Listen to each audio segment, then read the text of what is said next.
What's going on, guys? You're watching The Hungry Handgunner. I'm Nick, and we are out on the range today. Today we're going to be taking a look at this Taurus Ultralight. This is going to be the model 85 UL for Ultralight. It is a 38 special. We're going to be giving this a go here, shooting it a little bit. Now, I do have to say, one of the greatest things about being a gun channel wasn't even something I expected. It was the amount of my friends and things like that that would loan me guns to review. So that's really awesome. This gun was actually loaned to me by my friend Heather that I work with.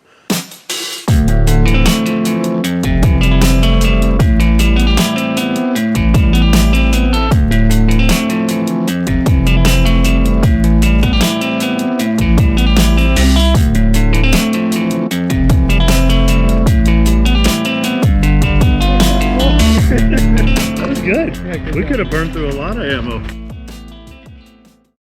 We're going to start off at about 15 yards shooting at some steel. What I'm shooting today is just some copper plated 125 grain 38 special reloads that I've got. They're not particularly hot. Should be doing about 800 feet per second. We'll start with that and then work our way up. I can tell you this gun is very light. Grips look nice. We're going to do a close-up after we shoot it a little bit. So I do have some heavier bullets that we may try out. See how well I can hold on to it in this configuration and go from there. All right, first 5 rounds. We'll just go ahead and give it a go, see what we get here.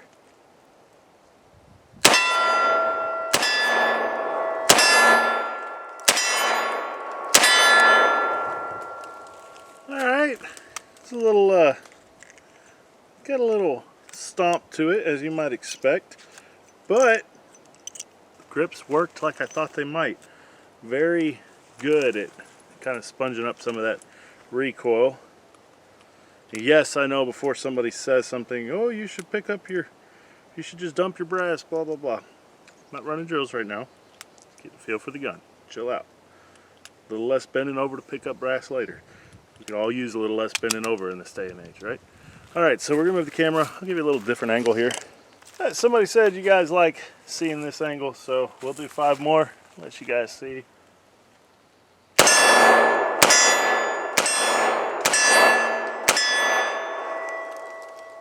Kind of stringing them in there pretty good. So we have pointed out before in previous videos that guns like this, these small double action 5, maybe sometimes 6-shot revolvers, are often recommended for self-defense. And a lot of times they are recommended to women. They are marketed as being reliable, you know, contact distance shooting, sort of things like that. And they're not wrong, but they do take a little bit more practice to be proficient with than, say, even a bigger revolver, especially something like this Ultralight.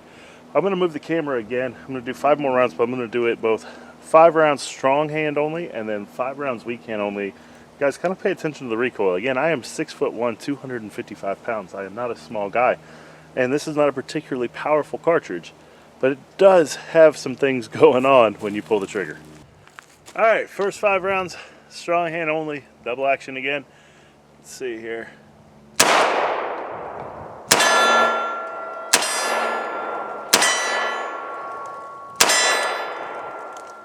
So 4 out of 5, 80% hits on a silhouette target at 15 yards, 45 feet. Yeah, 15 yards, is it far for this? Depends on who you ask. 15 yards isn't particularly far. In this day and age, all the things going on in the world, 5 more of these out here. So again, I'm just doing this to illustrate a point. This isn't, should not be inferred as saying that these are guns that you should stay away from, because they're not. They have a place. Alright, now you guys all get to laugh. Weak hand only, 5 rounds, double action.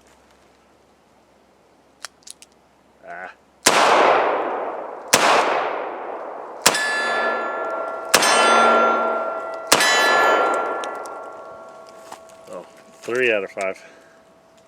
I can tell you that was even less pleasant than strong hand only for some reason. So,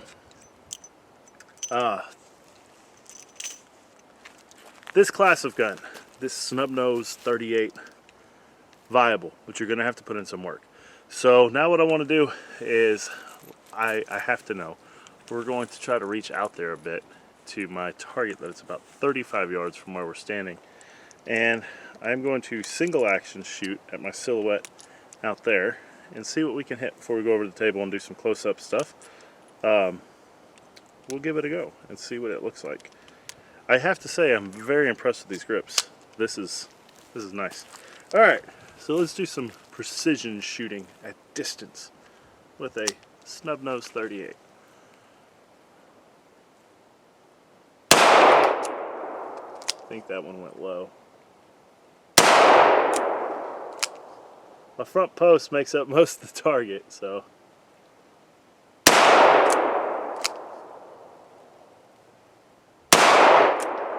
We're gonna get at least one hit, I promise you. Not out of that cylinder. But it's gonna happen. It's got to. I can't take this kind of defeat. Let's see what I got here.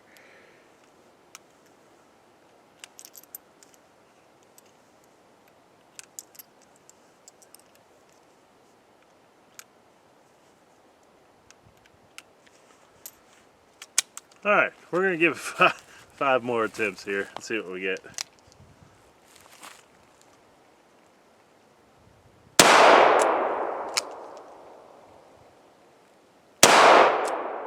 Oh, that went right to the left of him.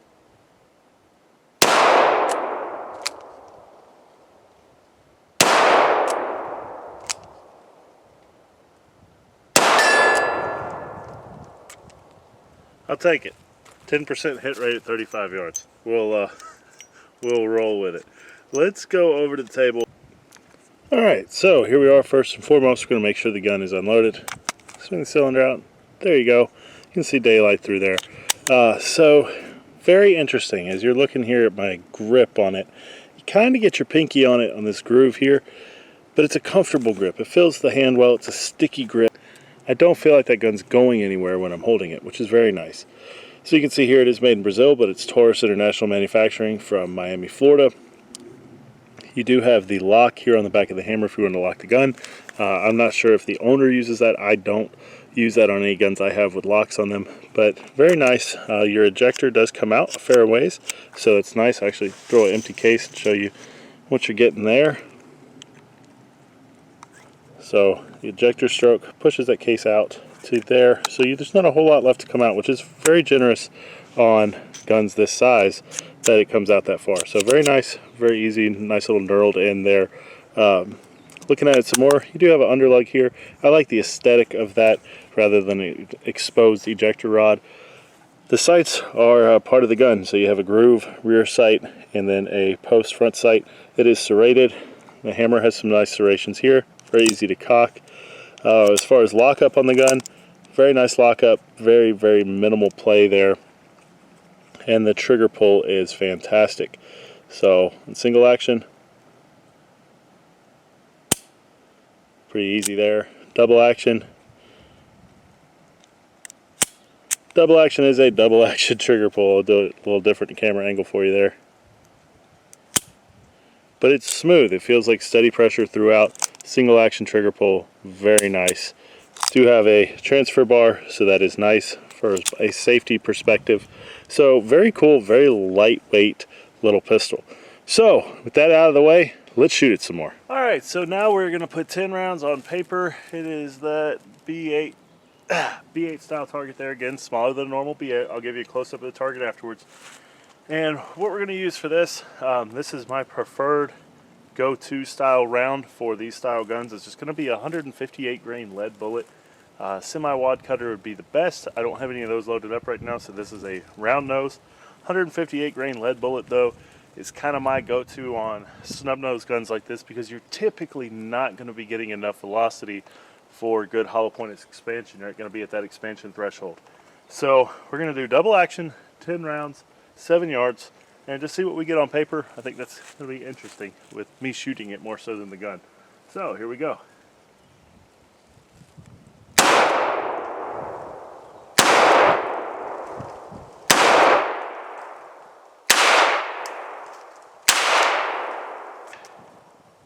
We're out of 5 in the red so far.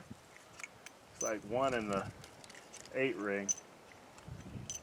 Again, before somebody loses their mind, not a normal B8, smaller target, printable from home target, because yeah, number one, there's not really a whole lot around me. Number two, I like to do this shit as inexpensively as possible. So we'll do 5 more. These are Federals, in case anybody's wondering. These are not home brewed.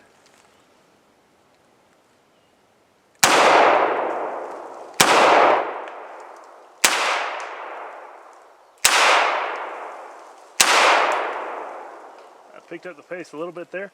Let's go look at the target.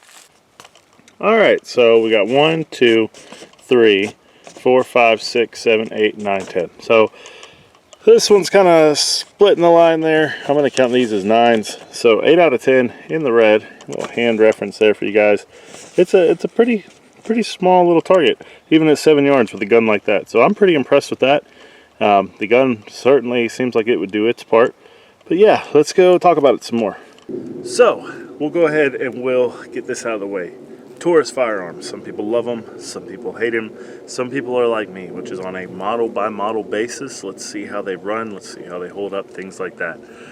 I had a Taurus 617 snub nose 357 Magnum. I think that's the right model number. I'll correct it in the description if it's not, but it was about this size, but a 357 Magnum. Hated that gun. Hated it. Not only was it unpleasant to shoot, it had timing issues, so got rid of that, didn't look back. On the other hand, I have a Taurus TX22 that, to my knowledge, has not malfunctioned, and I am in the thousands of rounds with no cleaning camp on that gun. It's been run suppressed. It just does great. It gets so much carbon and buildup and stuff. I actually feel terrible about the condition of the gun, but I just want to see how far it'll go. So because of change in management, change in things like that with Taurus over the years, sometimes some models are better than others. I can tell you the fit and finish on this gun feels like a Smith & Wesson. I know there's Smith & Wesson fans that are probably having an aneurysm right now. Calm down. But this gun feels fantastic in the hand, especially for the size. And again, I am not a small gun kind of person. I'm carrying my Beretta M9A3 as we speak. But I see the appeal of something like this, especially if you are in that generation that a revolver was more commonplace. I get the appeal of going to something more familiar to you. So far, what can I tell you about the Taurus Model 85 Ultralight? I can tell you that it doesn't recoil nearly as bad as I was expecting. I figured I would get this out here and it would be like my brother's Airweight Smith & Wesson 38, which was kind of punishing with 158 grain soft round nose bullets. This gun wasn't bad. I would say the recoil was probably similar to maybe 124 grain, 147 grain 9mm out of something like the M&P Shield. You know you're shooting. You're not going to want to do it all day, but I don't think it was that bad at all.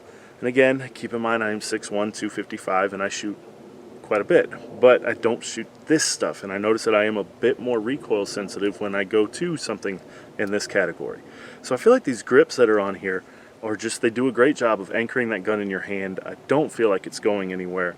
I think the trigger is superb for what it is. A double action trigger is nice, and it's heavy and it's long, but it's smooth. The single action trigger is just wow. Yeah, the single action trigger I really like. 5-round capacity, so again you can get in that whole argument, is that enough oomph? Well, maybe. Statistically, yes, but also statistically, no, depending on what part of the statistics you're looking at. But the vast majority of self-defense situations are resolved in less than 3 rounds. That being said, I like having a lot more than that, and carrying an extra mag. It's over on the table.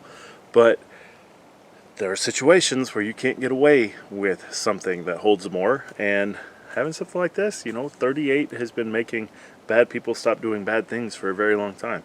So I don't thumb my nose at it. I think the biggest takeaway here, if I can leave you guys with anything, I'm not going to get mad if you carry something like this. I am going to be mad if you carry something like this and you don't put in the work to get good with it, to get proficient with it, to get comfortable with it, to know the ins and outs of a gun like this, because they do take more work to run well.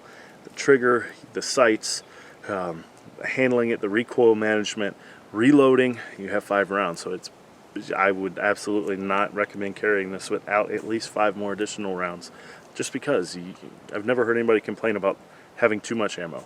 So, viable option? I'm going to say yes, with the caveat that you need to learn how to run something like this well.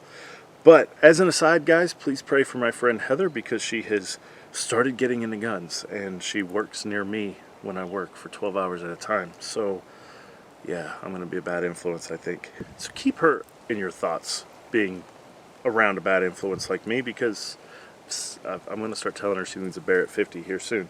But anyway, guys, this is awesome. Special thanks to Heather for letting me take a look at this and play with it. Get some round sound range. Always fun shooting something I hadn't shot before. I really appreciate it. Guys, stay safe, keep shooting, and I'll see you next time.